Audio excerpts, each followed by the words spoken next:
तो आइए आज हम लोग शुरू करते हैं प्रश्नावली 3.2।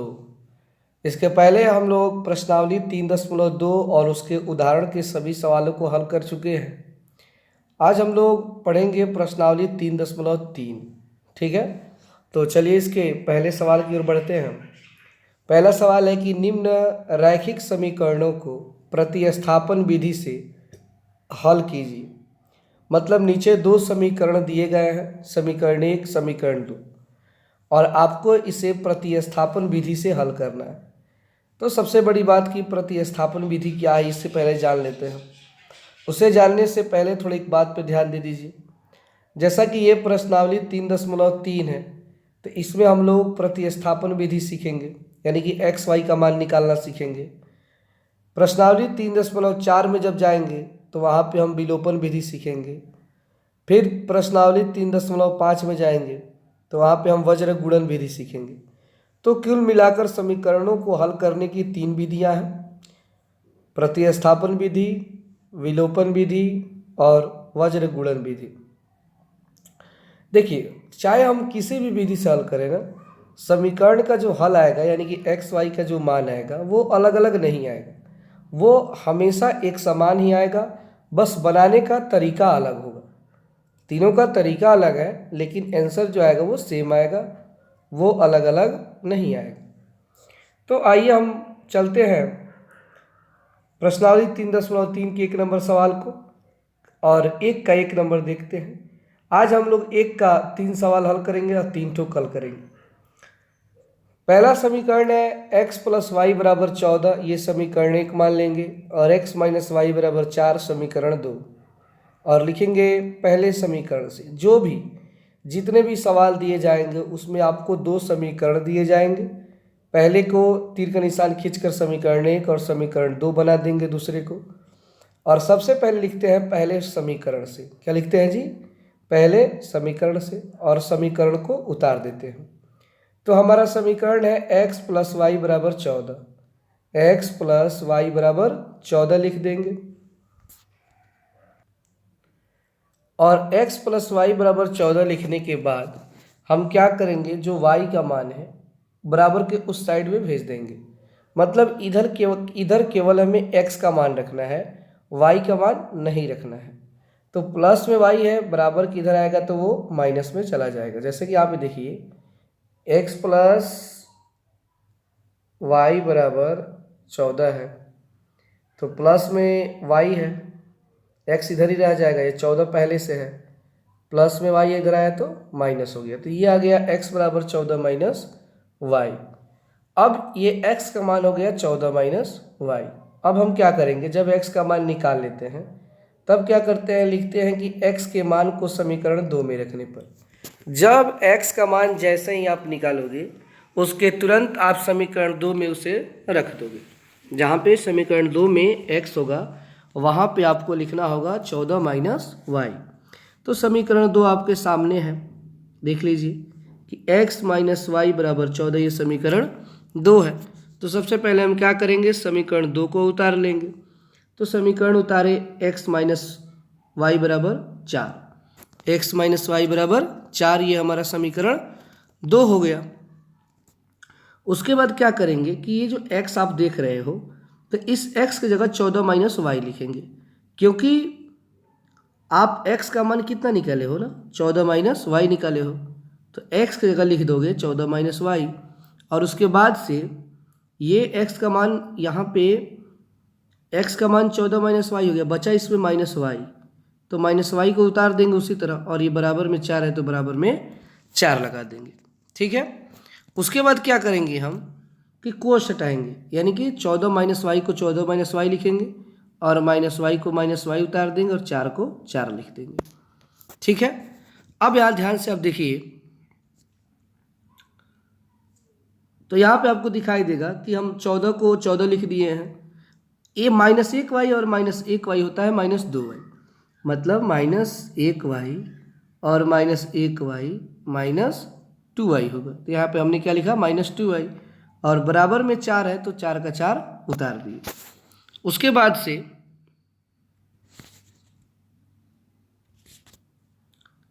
ये जो 14 है वो प्लस में है, बराबर किधर आएगा तो माइनस में चला जाएगा, तो इधर केवल बच जाएगा -2i। क्या बचेगा जी? -2i। और ये जो प्लस में 14 है बराबर किधर है तो माइनस, तो -2i का -2i उतार दिए, और 4 से 14 घटाएंगे तो ये घटेगा नहीं। अगर हम 4 से 14 घटाएं तो कितना आएगा? -10 आएगा। तो यहाँ पे -10 लिख दिए, और उसके बाद ये माइनस से माइनस कटा दिए, तो बच गया 2i, और यहाँ पे बच गया 10। ये 2 गुणा में है तो कहाँ चला जाएगा? बटा में, तो 10/2 हो जाएगा, और 10/2 होगा तो इसे कटाएंगे तो 2 पचे 10, यानी y का मान कितना आ गया जी? 5 आ गया। y का मान 5 आ गया। अब आपको x का मान निकालना है। y तो निकल गया, अब x निकालना है। तो देखिए y के मान को समीकरण 2 में रखने पर, जैसे ही y निकल जाएगा ना, तो उसके मान को हम समीकरण 2 में रखेंगे। एक बात और ध्यान रखेंगे, आप y के मान को समीकरण 1 में भी रख सकते हो, समीकरण 2 में भी रख सकते हो। कहीं भी रखोगे उसका मान अलग अलग नहीं आएगा, उसका मान सेम आएगा। जो समीकरण 1 में x का मान आएगा वही मान समीकरण 2 में भी आएगा। इसके बाद वाले सवाल में हम समीकरण 1 में ही रख के आपको दिखाएंगे, और यहाँ पर भी समझा देंगे कि दोनों मान एक ही समान आएगा। ठीक है, तो y के मान को समीकरण 2 में रखने पर, तो समीकरण 2 क्या है? x - y बराबर 4। तो x - y बराबर 4 है तो हमने उतार दिया, इसलिए x - y बराबर 4। x का x लिखे, माइनस का माइनस लिखे, और y की जगह 5 लिख दी, क्योंकि y का मान 5 था और बराबर में 4 है तो 4। अब यहाँ पे आप देख सकते हो कि माइनस में 5 है तो बराबर किधर आएगा तो वो प्लस हो जाएगा। पहले से 4 इसमें है और ये x का x, तो 4 और 5 को जोड़ेंगे तो कितना हो जाएगा जी? x का मान 9 हो गया। तो हमारा आंसर क्या आया? x का मान 9 और y का मान 5। तो हम किसी भी मेथड सॉल्व करेंगे, चाहे विलोपन विधि से, चाहे वज्रगुणन विधि से, चाहे प्रतिस्थापन विधि से, सभी के हल एक ही समान आएंगे। अब चलिए यहाँ पे एक चीज़ आपको दिखा देते हैं कि y के मान को समीकरण 1 में रखने पर भी आप देखोगे x का मान 9 ही आएगा। देखिए समीकरण 1 है x + y बराबर 14, तो x का मान ऐसे लिख दिए, प्लस y का मान क्या आया था जी? 5 बराबर 14, प्लस में 5 है उधर जाएगा तो माइनस में, 14 - 5। तो आप देख लो 14 से 5 घटाएंगे तो कितना आ गया? 9। तो यहाँ भी x का मान 9 और यहाँ भी x का मान 9। तो आप x के मान को या y के मान को समीकरण 1 में रखो या 2 में, उससे कोई अंतर नहीं पड़ता है। ये आपकी इच्छा के ऊपर होता है। तो चलिए इसको उतार लीजिए।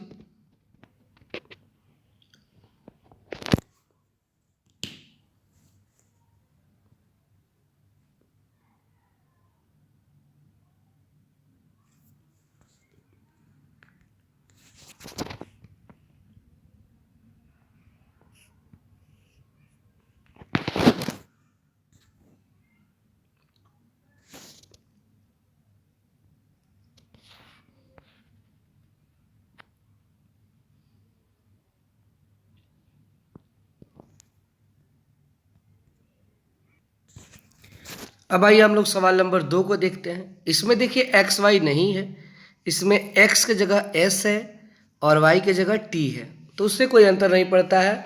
कोई भी चर राशि हो, 2 चर राशि रहेगा, चाहे x y हो, s t हो, u v हो, कुछ भी हो, 2 चर राशियाँ होंगी और हल करने का तरीका वही रहेगा। तो सबसे पहले जो भी किताब में दिया है उसे हम समीकरण 1 मान लेंगे, दूसरे को समीकरण 2 मान लेंगे, और लिखेंगे पहले समीकरण से, और पहले समीकरण को यहाँ पे उतार देंगे, यानी s - t बराबर 3, और माइनस में t है तो इधर आएगा तो प्लस t हो गया, तो s बराबर 3 + t। जैसे कि इसके पहले वाले सवाल में हमने क्या किया था कि y प्लस में था तो बराबर के उधर भेजे थे तो वो माइनस में हो गया था ना कि x + y बराबर 14, तो x का x प्लस में y तो 14 - y। उसी तरह इसमें माइनस में t है तो उधर गया तो प्लस में t, अगर प्लस में t होता है तो इधर आता तो माइनस में t हो जाता, तो s बराबर 3 + t। अब जिस तरह x के मान को समीकरण 2 में रखते थे उसी तरह s के मान को समीकरण 2 में रखेंगे। तो s के मान को समीकरण 2 में रखने पर तो समीकरण 2 क्या है तो देख लीजिए, s/3 + t/2 बराबर 6, ये हमारा समीकरण 2 है। तो इसमें हम s के मान को रखेंगे। तो सबसे पहले तो समीकरण को उतारेंगे, समीकरण उतार दिए यहाँ पे, ठीक है। उसके बाद 3 और 2 का लघुत्तम निकालेंगे तो 6 आएगा, 3 दूना 6 होता है, और 3 से जब 6 में भाग देंगे तो 3 एकम 3, 3 दूना 6, यानी 2 मर्त में जाएगा, और इस 2 में इस s से गुणा करेंगे तो 2s, क्या होगा जी 2s, तो यहाँ पे लिख दिए 2s, प्लस का प्लस लगा दिए, और फिर से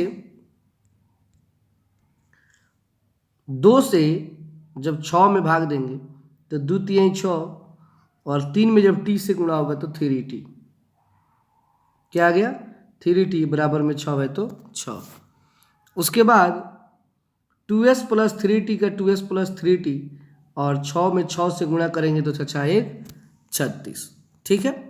फिर ये जो 2 है s के बगल में तो 2 लिख दिए, और s जो है तो s का मान 3 प्लस t, क्योंकि आप देख लीजिए कि ऊपर जो यहाँ पे हम लोग निकाले हैं s का मान कितना है 3 प्लस t है, तो उस s के मान को हम क्या करेंगे कि इस 2 के बगल में जो s है यहाँ पे रख देंगे, और प्लस में जो 3t है प्लस में 3t उतार देंगे, 36 का 36 उतार देंगे, क्लियर।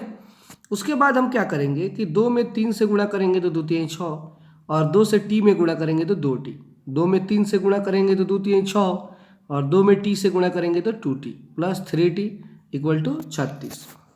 उसके बाद 6 का 6 उतारे, 2 गो t 3 गो t 5 गो t होता है, और ये प्लस में 6 इधर आएगा तो माइनस में 6, तो ये 5t बराबर 36 माइनस 6, और 36 से 6 घटाएंगे तो 30 आएगा, और यहाँ पे 5t है तो 5 गुणा में तो कहाँ जाएगा बटा में जाएगा, तो जब 30 के ये बटा में जाएगा तो 5 छक 30, यानी t का मान कितना आ गया 6 आ गया, t का मान कितना आ गया जी 6 आ गया। अब t के मान को समीकरण 1 में रखने पर, जैसा कि हम लोग जब y का मान निकल गया था तो हम लोग समीकरण 2 में रखे थे x के मान को, यहाँ पे 1 में रख देंगे। तो आपको ये भी बता चुके हैं कि समीकरण 1 में रखो 2 में रखो कोई अंतर नहीं पड़ता है, उसके मान में कोई परिवर्तन नहीं आता है। तो यहाँ पे लिख दिए t के मान को समीकरण 1 में रखने पर, इसलिए s minus T equal to 3, तो s का s लिख दिए, माइनस का माइनस, और t का मान 6 है बराबर में 3, माइनस में 6 है बराबर को उधर जाएगा तो प्लस में 6, और 3 का 3 है तो 6 और 3 कितना होता है 9, तो s का मान 9, तो s का मान 9 आ गया और t का मान 6 आ गया। तो इस तरह हमारा ये हल कंप्लीट हुआ। इसके 3 नंबर सवाल को थोड़ा समझ लेंगे, एक ही बार उतारिएगा।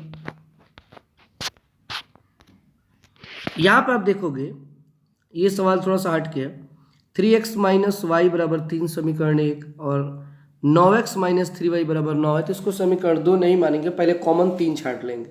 जब कॉमन 3 छाटेंगे तो देखिए 3 त्रिका 9, 3 एकम 3, तो y केवल बचेगा 3 त्रिका, यानी आप देखो दोनों समीकरण क्या गया 3x माइनस वाई बराबर 3, 3x माइनस वाई बराबर 3। तो जब समीकरण एक समान हो जाए, जब समीकरण एक समान हो जाए तो याद रखेंगे इसके हल का अस्तित्व नहीं है, मतलब इसका एक्स वाई का मान नहीं निकलता है। जब कभी भी आप किसी समीकरण को हल करें, चाहे विलोपन विधि से, चाहे प्रतिस्थापन से, चाहे किसी भी विधि से, और समीकरण एक जैसा हो, तो याद रखिएगा उसका अनंत हल होता है, वो संपाती होता है, और उसका आप हल नहीं कर सकते हैं, ठीक है। तो इस तरह आज हम लोग 3 सवाल कंप्लीट किए, इसी के आधार पर नीचे सवाल दिए गए हैं। चलिए पहले उतार लीजिए, उसके बाद होमवर्क लिख लीजिएगा।